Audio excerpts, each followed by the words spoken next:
Assalamualaikum warahmatullahi wabarakatuh. Alhamdulillahirrahmanirrahim. Senang sekali kita bisa berjumpa kembali.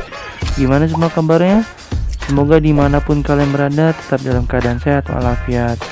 Hari ini kita akan belajar melanjutkan materi sebelumnya pada part 1, yaitu tentang sifat wajib bagi Allah, yaitu sifat nafsiyahnya dan sifat salbiahnya. Di part 2 ini kita akan melanjutkan yaitu sifat ma'ani dan sifat ma'nawiyah. Kalian simak video sampai selesai ya, dan tetap bersemangat. Sama-sama kita terlebih dahulu membaca doa dengan baca basmalah. Bismillahirrahmanirrahim. Ya, selanjutnya adalah sifat ma'ani, yaitu sifat yang pasti ada pada zat Allah Subhanahu wa taala yang dapat digambarkan oleh akal pikiran manusia. Sifat ma'ani ini adalah sifat-sifat yang juga dimiliki oleh makhluknya. Tapi jangan sampai dijadikan salah persepsi ya. Bedanya, jika yang memiliki sifat ini Allah, maka sifat ini tidak terbatas. Sedangkan jika yang memiliki sifat ini makhluk, maka sifat ini terbatas. Contohnya gini, Allah kan maha hidup, artinya selamanya tidak akan mati. Sedangkan makhluknya juga hidup, tapi manusia semua akan mati. Jadi seperti itu ya, sifatnya sama, cuman berbeda. Jadi sifatnya manusia itu terbatas, sedangkan Allah tidak terbatas. Nah, padahal sifat ma'ani itu ada 7 macam, diantaranya adalah yang pertama ada kudrat, artinya berkuasa, irodat, artinya berkehendak, ilmu artinya mengetahui, hayat artinya hidup, sama artinya mendengar, sedangkan basar melihat, dan terakhir adalah kalam artinya berbicara. Selanjutnya ada sifat dari ma'nawiyahnya.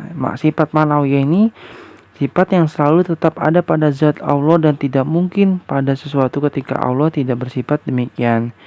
Jadi sifat ma'nawi berhubungan sama dengan sifat ma'ani itu. Jadi merupakan kelanjutannya dari sifat ma'ani.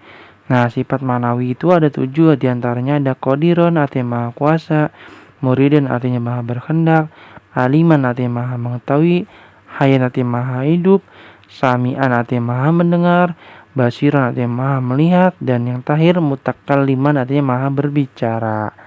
Ya, selanjutnya ada sifat mustahil bagi Allah. Jikalau pada part 1 kita sudah membahas dari sifat wajibnya ada wujud, qidam, baqo, dan seterusnya, maka di sini ada sifat mustahilnya. Apa itu? Kalian simak papan tulis berikut ini. Yang dimaksud sifat mustahil Allah adalah kebalikan dari sifat wajibnya. Jadi sifatnya tidak mungkin ada pada dirinya, pada diri Allah. Ya, tidak disandarkan pada zatnya sebagai pencipta alam semesta. Nah, contohnya ya kan dulu pas di part 1 tuh wujud artinya apa? Ya, wujud artinya ada. Sementara di sini mustahilnya adalah adam, artinya tidak ada. Terus yang kedua apa? Wujud, terus qidam. Qidam artinya apa? Terdahulu. Nah, maka sifat mustahilnya adalah hudus, yaitu kebalikannya terdahulu, maka baru.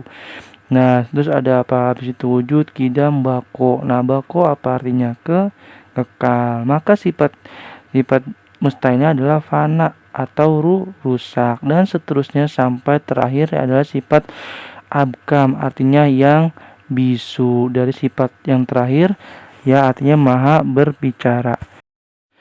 Yang selanjutnya adalah sifat jaiz bagi Allah. Sifat kebebasan Allah yakni kebebasan yang dimilikinya sebagai Tuhan semesta alam. Sifat jaiz Allah Subhanahu wa taala ialah kebebasan untuk berbuat sesuatu atau tidak berbuat sesuatu sesuai dengan kehendaknya yang mutlak. Jadi Allah itu maha bebas dalam menentukan sesuatu. Allah telah menuliskan sesuatu ya, dan Allah juga berhak menghapus apa yang Ia telah tulis. Jadi Allah bebas ya, Allah maha memiliki kebebasan. Di dalam kutipan ya bahasa Arab, fi'lu kulli mumkin au tazkuhu, yang artinya memperbuat segala sesuatu yang mungkin terjadi atau tidak berbuatnya ya, atau tidak memperbuatnya. Jadi itu semua kehendak Allah. Yang bagi kita tidak mungkin, bagi Allah mungkin, dan sebaliknya seperti itu. Lebih gamblangnya nih Bapak tampilkan tabelnya ya, dari semua sifat-sifatnya yang sudah kita pelajari di part 1 dan part 2. Sifat wajib bagi Allah itu terbagi menjadi 4. Yang pertama ada nafsiyah, yang kedua ada salbiyah, ada ma'ani, dan terakhir ada ma'nawiyah. Di situ ada sifat wajibnya ya, tertulis wajibnya, dan sebelah kanannya ada sifat mustahilnya. Ya, contoh di sini yang pertama ada sifat nafsiyah wujud, artinya ada. Mustahilnya ada, mati tidak ada. Terus di sifat salbianya contohnya kidam, artinya terdahulu, mustahilnya udus atau baru. Di sifat ma'aninya misalkan kudrot, artinya kuasa. Sementara mustahilnya adalah ajzun, yaitu lemah. Di sifat ma'nawiyahnya qadiron, yaitu maha kuasa. Di sifat mustahilnya itu ada ajizan, yang artinya yang lemah. Ya, seperti itu ya. Jadi kalian coba simak nih. Kalian perhatikan dengan seksama dengan baik dari wujud kidam bako sampai mukhalafatul lil hawadisi, dan terus seterusnya sampai yang terakhir mutakalliman. Agar untuk mempermudah mengingat ya sifat-sifat wajib bagi Allah, jadi kita nggak ada salahnya nih dengan dilakukan ya. Mungkin di antara kalian juga sudah ada yang bisa ya. Yuk kita sama-sama. Wujud kidam bako mukhalafatul lil hawadisi, qiyamuhu binafsihi wadaniyah kudrat irodat, ilmu haya sama basor kalam qadiran muridan, haliman hayan sami'an basiron mutakalliman. Mohon maaf kalau suaranya jelek, harap dimaklumi ya. Pembelajaran kita sudah selesai dari part yang pertama, yaitu sifat wajib bagi Allah yang terbagi ada sifat nafsiyah, salbiyah. Sekarang dilanjutkan part 2-nya sifat ma'ani dan sifat ma'nawiyah, dilanjutkan dengan sifat mustahilnya bagi Allah dan juga sifat dari jaiznya Allah. Nah, untuk menguji ya seberapa paham kalian dalam menerima pembelajaran yang saya sampaikan, kalian jawab pertanyaan yang Bapak sediakan berikut ini.